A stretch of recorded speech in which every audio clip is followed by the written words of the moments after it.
Hey friends. Okay, I have been dying to try to make a king cake using sourdough. And every recipe I've looked at just don't do it for me. All the dough looks really dry and I don't want it to have the same texture that my regular bread loaves have. I want it to be more doughy and like softer. So there's a recipe that I make often, cinnamon roll focaccia, okay? And it is just pillowy, soft deliciousness. So I'm gonna try to take my cinnamon roll focaccia recipe and adapt it a little to hopefully get a king cake out of it. All right, we're starting with 400 grams of water, 100 grams of active sourdough starter. Stir that up. 50 grams of sugar. That is almost a quarter of a cup.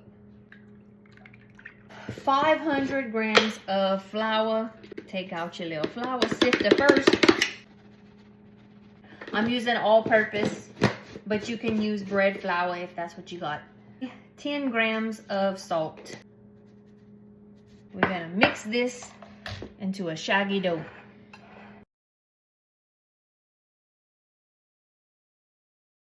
We're gonna let this sit for 30 minutes. We're gonna do 2 sets of stretch and folds, waiting about 30 minutes in between each set. And then we're gonna put a damp towel over it and let it rest overnight. You could do it on the counter, but if your kitchen is kind of cold, put it in the oven, the door closed, no light on or anything, and it should be fine. All right, it's been about 30 minutes, so I'm gonna wet my hands because it's gonna be real sticky. Pull and push toward the middle, okay? You're gonna keep doing this all the way around. This is your stretch and fold process.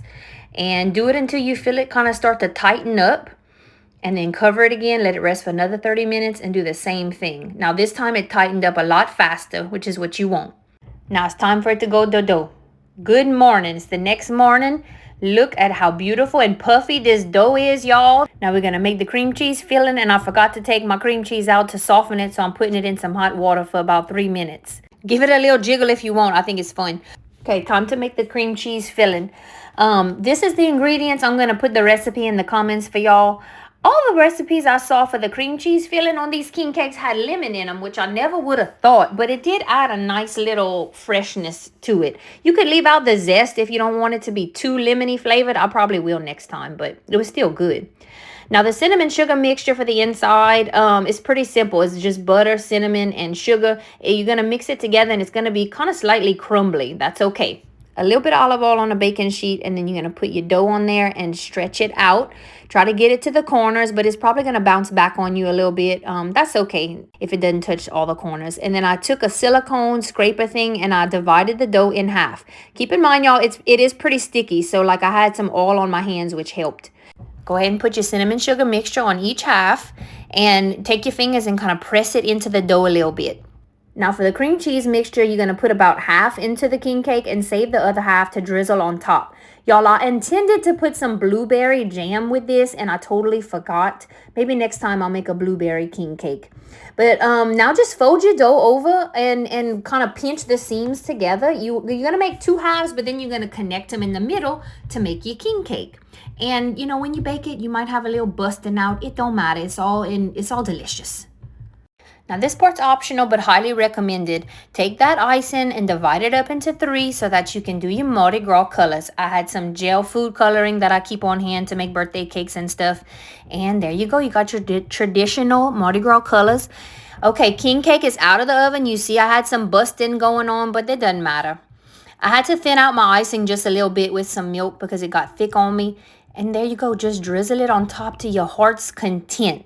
This is where I really started to get excited, y'all. It's looking like a beautiful Mardi Gras king cake. Look at it. It smelled so good, too. My kids was just as excited as me, too.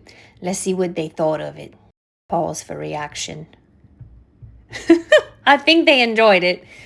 The dough turned out soft and wasn't dry. It was moist, y'all. This was a win for me. I can't wait to try again so I can do a fruit filling next time. Y'all let me know in the comments if y'all give this a try.